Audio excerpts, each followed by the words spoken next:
بسم اللہ الرحمن الرحیم۔ السلام علیکم۔ میں ڈاکٹر تنویر انور خان آپ کے لیے آج اپنی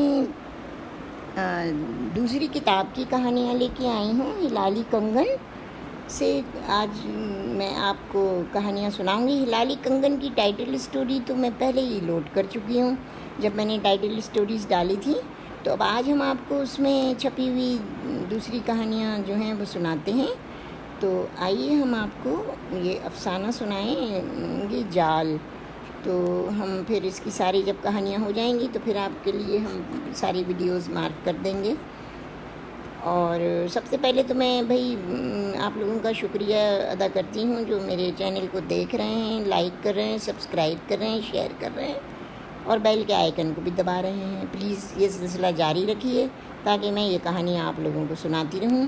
تو آئیے میں زیادہ باتیں نہیں کروں گی، یہ جو ہلالی کنگن ہے اس سے میں کہانی کا آپ کو ایک تو ڈال چکے ہیں، اب میں سناتی ہوں آپ کو جال۔ بچو یہ دیکھیں، اس اشتہار کو دیکھیں، ثنا نے شمع کی طرف اخبار بڑھاتے ہوئے کہا، اور شمع بڑے انہماک سے وہ اشتہار پڑھنے لگی۔ ضرورت ہے ایک حسین و جمیل لڑکی کے لیے رشتے کی، جس کی 2 کپڑے کی ملیں ہیں اور جو 2 کروڑ روپوں کی نقد مالک ہے، ایک لڑکا ہونہار سلیقہ مند جو کاروبار سنبھال سکے، گھر دماد بن کر رہنا پڑے گا۔ دوسرا اشتہار تھا دماغی توازن کبھی ٹھیک کبھی خراب۔ ایسی لڑکی کے لیے کسی ہوش مند اور ہمدرد مرد اور ساتھی کی ضرورت ہے۔ لڑکی کے نام 2 5 اسٹار ہوٹل ہیں، تنہا وارث ملاقات کریں، کلفٹن 34 ایونیو 7ویں اسٹریٹ۔ ارے ثنا، یہ رشتہ ٹھیک رہے گا؟ کون سا رشتہ؟ یہ ذہنی توازن ٹھیک نہیں ہے والا رشتہ۔ تو کیا ہم اپنے بھائی کی شادی کے لیے پاگل بھابھی لے آئیں؟ ابھی وہ دونوں باتیں کری رہی تھیں کہ اتنے میں ان کے بھائی ڈاکٹر شیراز آ گئے۔ یہ تم دونوں بندریوں کی طرح اخبار کو کیوں چپکی ہوئی ہو بھائی؟ کیا ہیں؟ وہ چیخ پڑی۔ سوری، مہاورتن کہہ دیا۔ ویسے واقعی چکر کیا ہے اتنے انہماک سے ڈوب رہی ہو اس اخبار میں؟ بھیا ہم ضرورت رشتہ کا اشتہار پڑھ رہے تھے۔ کیا بکواس ہے بھیا؟ بکواس نہیں ہے، ایک لڑکی 2 کروڑ روپے کی نقد مالک ہے اور دوسری کے 2 5 اسٹار ہوٹل ہیں، مگر ایک پرابلم ہے بھیا۔ کیسی پرابلم؟ پرابلم یہ ہے کہ اس لڑکی کا ذہنی توازن ٹھیک نہیں ہے، لیکن وہ تنہا وارث ہے اپنی تمام جائیداد کی۔ تو اب تم لوگ اتنی شیطان ہو گئی ہو کہ میری شادی لولی لنگڑی چھوڑ پاگل سے کروا دینے کے چکر میں لگی ہوئی ہو۔ پھر کیا ہوا؟ اتنی دولت تو 7 جنم میں بھی کام کر کے نہیں کما سکتے آپ۔ ثنا تنک کر بولی، بابا مجھے دولت نہیں چاہیے، میرا کلینک ہے بھائی، یہی کافی ہے۔ مگر ہمیں بھابھی چاہیے ہے۔ میں تم لوگوں کی شادی سے پہلے اپنی شادی نہیں کروں گا اور ہم جان دے دیں گے، مگر بھیا کا گھر بسنے سے پہلے یہ در نہ چھوڑیں گے۔ تم دونوں مجھے پاگل کر دو گی تو بھیا ڈن۔ ثنا چیخی، تمہارا سر، شیرازی کہہ کر اپنے کمرے میں چلے گئے۔ ہمارا سر؟ ارے بجو، ہمارا سر کا مطلب ہے کہ بھیا راضی ہیں۔ ابھی شمع نے پوسٹ باکس نمبر پر رشتہ بھیج دیا۔ 1 ہفتہ بھی تھا کہ جواب آ گیا، انٹرویو کے لیے بلایا گیا ہے۔ کلینک سے آ کر شیراز اپنے بیڈ روم میں کوئی کتاب پڑھ رہے تھے۔ وہ دونوں دوڑی ڈرتی اس کے پاس پہنچی۔ بھیا وہ ایک بات کرنا ہے۔ کیا بات ہے شمع؟ بھیا وہ جواب آ گیا ہے۔ جواب آ گیا ہے؟ کس چیز کا؟ جی وہ ہم نے آپ کے رشتے کے لیے خط لکھا تھا نا، جواب آ گیا ہے، آپ کو بلایا ہے انٹرویو کے لیے۔ کیا تم دونوں مجھے پاگل کر دو گی؟ بھائی اچھی بھلی رہ رہی تھیں، یہ اچانک میری شادی کی کیا سوجھی؟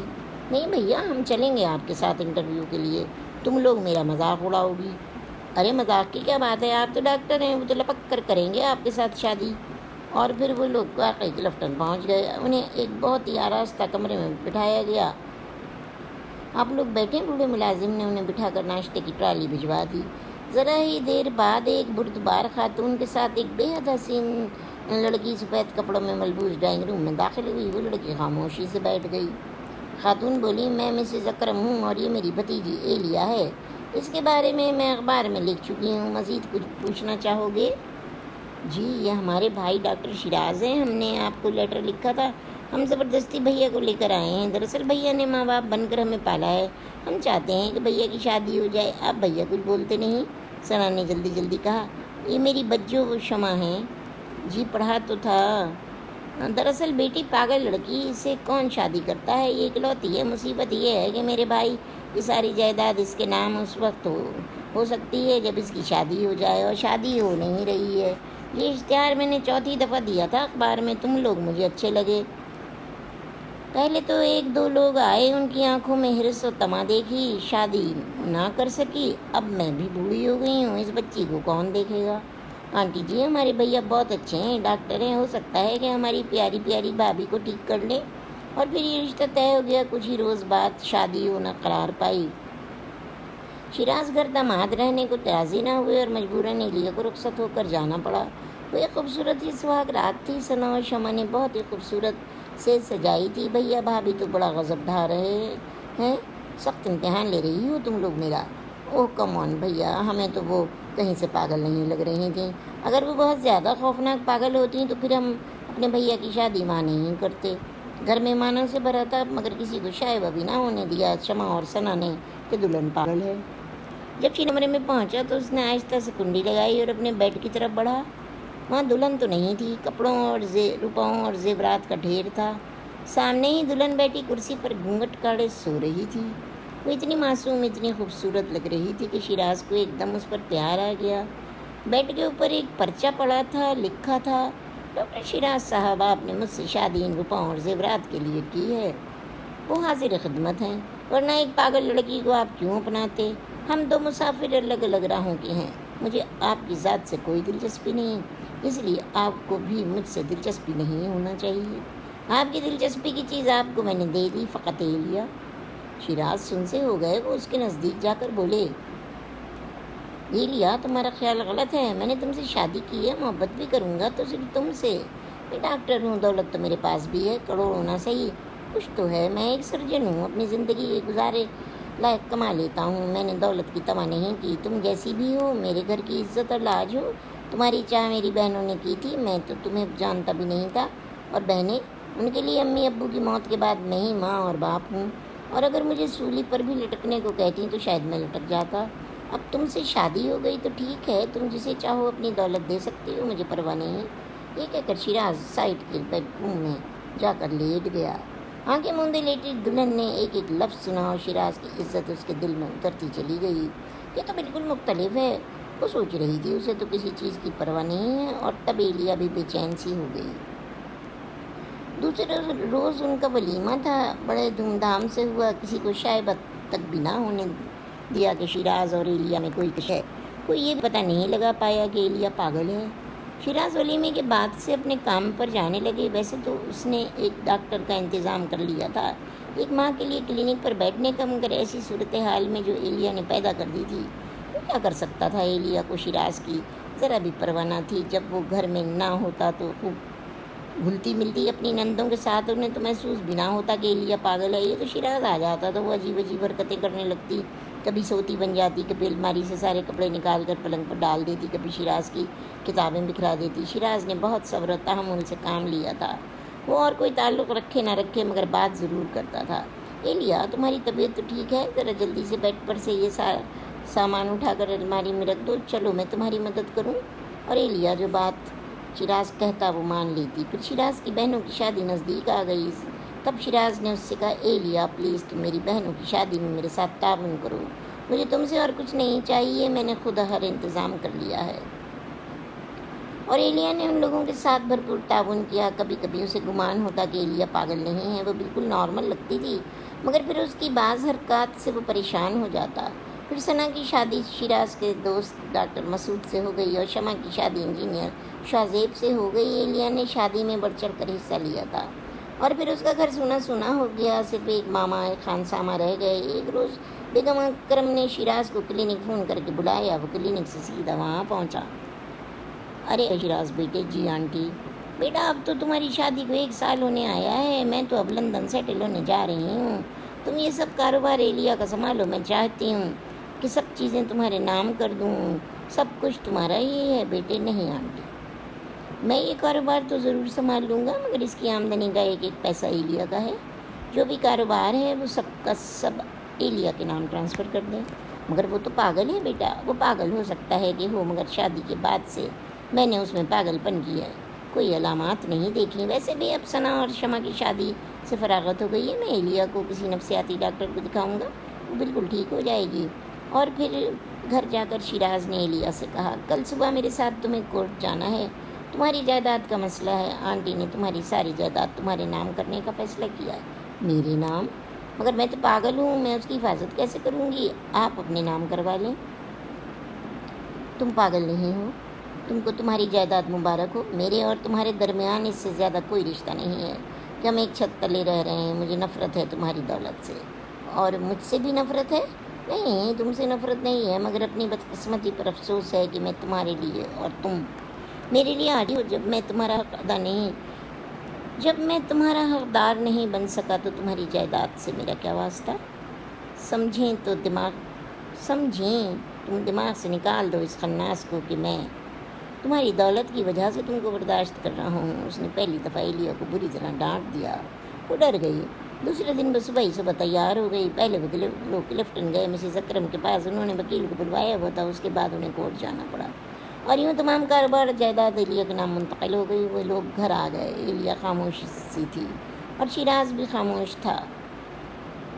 اس روز وہ اپنے چیمبر میں اداس بیٹھا تھا کہ اس کے دوست ڈاکٹر ناصر بولے، شیراز ایک بات کہوں؟ جی کہیں۔ ہم محسوس کر رہے ہیں کہ جب سے آپ کی شادی ہوئی آپ پریشان ہیں۔ نہیں، ایسی تو کوئی بات نہیں ناصر، ڈسکس کر لینے سے بوجھ ہلکا ہو جاتا ہے۔ پھر یار میں تو تمہارا بہت اچھا دوست ہوں، ہاں تم سے میری کوئی بات نہیں چھپی، مگر واقعی ناصر میں سخت الجھن میں ہوں۔ میری بہنوں نے مذاق میں میری شادی ایک پاگل لڑکی سے کرا دی ہے۔ واٹ؟ ناصر چونک پڑا۔ ہاں ناصر، میں بہت پریشان ہوں۔ اس نے شادی کی پہلی رات مجھے پرچہ لکھ کر دے دیا تھا کہ تم نے مجھ سے نہیں میری دولت سے شادی کی ہے، مجھے ہاتھ بھی مت لگانا۔ اور تم مان بھی گئے؟ یہ بتاؤ کہ تم نے انہیں کسی ڈاکٹر کو دکھایا کہ نہیں؟ ابھی تک تو مصروف تھا، نہ دکھا سکا، اب سوچتا ہوں کہ دکھاؤں۔ اور کیا حرکات ہیں بھابھی کی، چیختی چلاتی ہیں، اگریسو ہو جاتی ہیں؟ نہیں، وہ اگریسو تو کبھی بھی نہیں ہوتی ہے، بس تھوڑا سا سامان ادھر ادھر بکھرا دیتی ہے، نہاتی ہے تو نہاتی چلی جاتی ہے، گھنٹوں گزر جاتے ہیں اور اس سے زیادہ کچھ بھی نہیں۔ وہ اپنے پروفیسر عمر ہے نا، ان سے چیک کراؤ۔ یہ تم ٹھیک کہتے ہو سکتا ہے وہ پاگل نہ ہوں، تمہیں ایسے ہی تنگ کر رہی ہوں۔ یار جو بھی ہے، اب یہ میٹر سیٹل ہونا چاہیے۔ میں ایسے کسی طرح اپنی لائف گزار سکتا ہوں، مجھے ایسے حسن کا کیا کرنا ہے بھائی۔ اور پھر دوپہر جب وہ گھر آیا تو اس نے ایلیا سے کہا، شام 7 بجے تیار رہنا، آج میں نے سائیکیٹرک سے اپائنٹمنٹ لیا ہے، تمہارا علاج کرانا ہے۔ مگر کیوں؟ ان کا کیا مطلب ہے بھائی؟ تم پاگل ہو تو علاج تو ہوگا نا، اس لیے میں اب اور زیادہ برداشت نہیں کر سکتا، تمہارا علاج ضروری ہے تاکہ تم رشتوں کی پہچان کر سکو۔ ایلیا خاموش ہو گئی۔ وہ شام 7 بجے تیار ہو گئی اور شیراز اسے لے کر پروفیسر عمر کے پاس جا پہنچی۔ سر آپ کو ان کی ہسٹری لینا ہوگی، کہیں تو میں انہیں چھوڑ دوں یہاں، 1 گھنٹے بعد آ کر انہیں پک کر لوں گا۔ Doctor you can go. اور پھر پروفیسر عمر نے ایلیا سے باتیں کرنا شروع کی۔ ذرا ہی دیر بعد وہ بولے، سنو بیٹی، تم پاگل نہیں ہو؟ جی؟ وہ چونک پڑی۔ مجھے یہ بتاؤ کہ تمہیں پرابلم کیا ہے، تمہارا مسئلہ کیا ہے؟ اور وہ رو پڑی۔ میرے لیے میری جائیداد، میری دولت پرابلم بن گئی ہے، مجھے کوئی نہیں چاہتا، سب میری دولت کی پجاری ہیں۔ تمہارا خیال غلط بھی ہو سکتا ہے بیٹی۔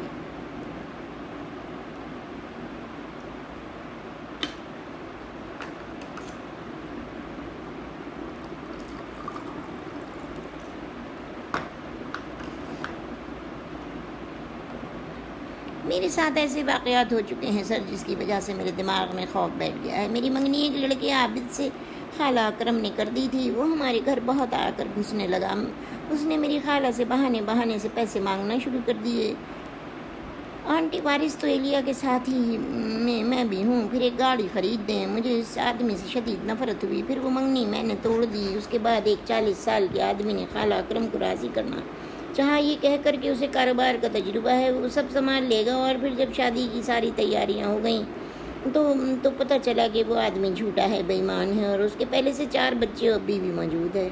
میں اس تمام صورتحال سے پریشان ہو گئی، اور تب میں نے خالہ سے کہا کہ ہم اخبار میں اس طرح کی شادی کا اشتہار دیتے ہیں کہ جیسے میں پاگل ہوں، اور تب بھی بہت سے لوگ آئے، مگر اس میں مجھے شیراز اور ان کی بہنیں بہت اچھی لگیں۔